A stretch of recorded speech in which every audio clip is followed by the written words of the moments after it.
जय सिया राम। हाँ, संत पीले कपड़ा क्यों पहनते? अच्छा अच्छा, संत पीले कपड़ा क्यों पहनते? ठीक है, बैठो।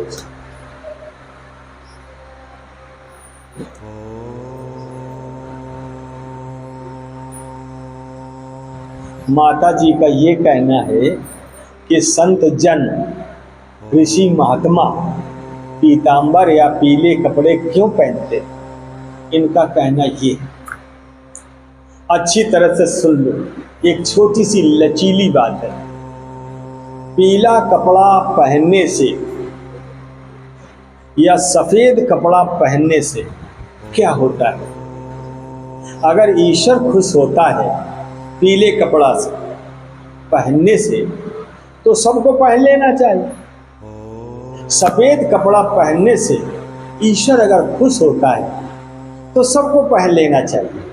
अच्छा, फिर आगे क्या होता है?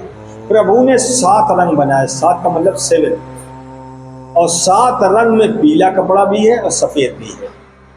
रंग की मैं बात कर रहा हूं।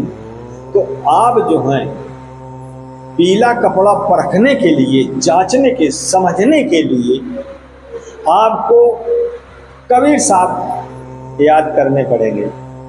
कबीर साहब ने कहा, पोथी पढ़ पढ़ जग हुआ, पंडित भया न कोय, 2.5 अक्षर प्रेम का पढ़े तो पंडित होए। जिस मनुष्य को 2.5 अक्षर का ज्ञान है, वो पीले कपड़ा और सफेद कपड़े का ज्ञान या महत्व या उसका मर्म बता देगा। अब जरा दूसरी तरफ भी देखें। दूसरी तरफ गीता में 4था अध्याय खोलिए, उसमें पहले ही श्लोक में उसका अर्थ लिखा है। क्या लिखा है? कि सूर्य जानते हो, ये जो सूर्य जो उदय होता है, ये सूर्य के यानी हमारे बजरंगबली की ये गुरु भी रहे। इतना ध्यान रखना, बजरंगबली बाबा के ये गुरु हैं। कौन? सूर्य। अब जरा दूसरी तरफ देखें।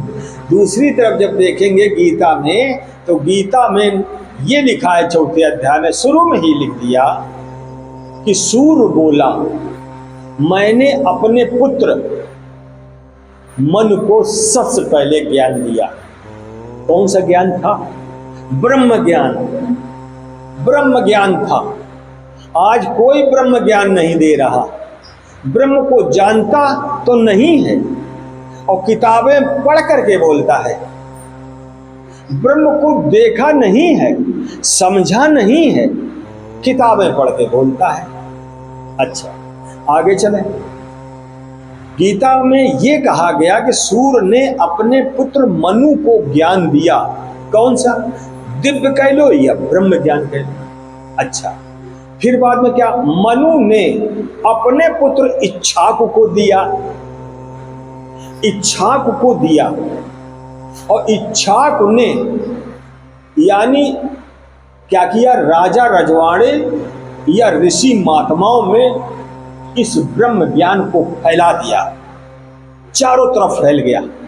लेकिन अब लुप्त तो हो गया। कहां चला गया ब्रह्म ज्ञान? अब तो देवता का ज्ञान दिया जा रहा है। गीता कहती देवता अलग है और ब्रह्म अलग है, ये कहती है। और आप देवता में हैं और ब्रह्म को छोड़े हैं, तो मुक्ति कैसे होगी? गीता पढ़ने से, देवताओं की आराधना करने से मुक्ति नहीं होगी। देवलोक तो मिलेगा, ये निश्चित है, लेकिन मुक्ति नहीं होगी। अब आ जाओ इधर।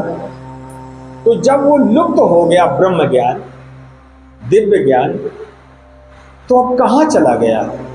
तो कबीर बोल पड़े, तुलसी बोल पड़े। हमारे तुलसीदास ने क्या कहा? हमारे समाज को दे गए कि ब्रह्म ज्ञान जाना नहीं, कर्म दिया छिटकाए। छिटकाने का मतलब जानते हो?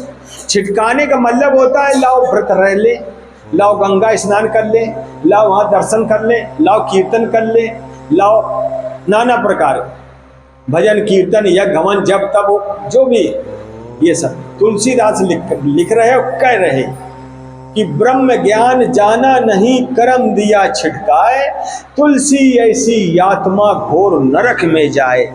जो ये सब नाना प्रकार के आडंबरों में घुसा है या चल रहा है वो नरक में जाएगा, आज नहीं तो कल जाएगा। दूसरी बात क्या कहे, कहूं भगत पत कवन प्रयासा, जोग न मख जब तब उपवासा। यह घमन जब तब उपवास नहीं करना चाहिए। तुलसीदास बोल रहे उत्तरकांड।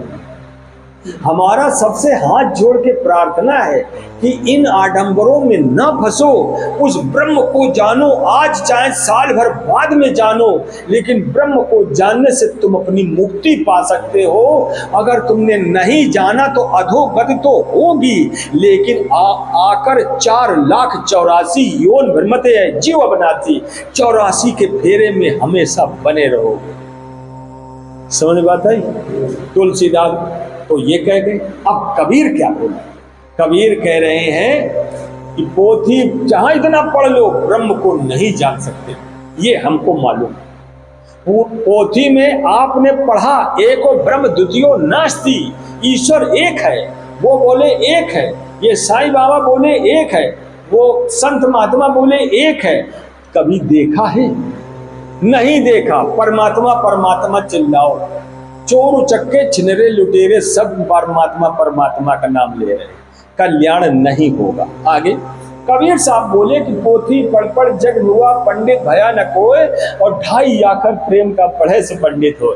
अगर 2.5 अक्षर का ज्ञान है, यानी 2.5 अक्षर का चश्मा है, तो आप ब्रह्म को जान जाएंगे कि राम ईश्वर है या नहीं है, श्याम ईश्वर हैं कि नहीं है, विष्णु जी ईश्वर हैं कि नहीं है, शंकर जी ईश्वर हैं कि नहीं है, गुरुर ब्रह्मा गुरुर विष्णु गुरुर देवा महेश्वरा, गुरुर साक्षात परम ब्रह्म।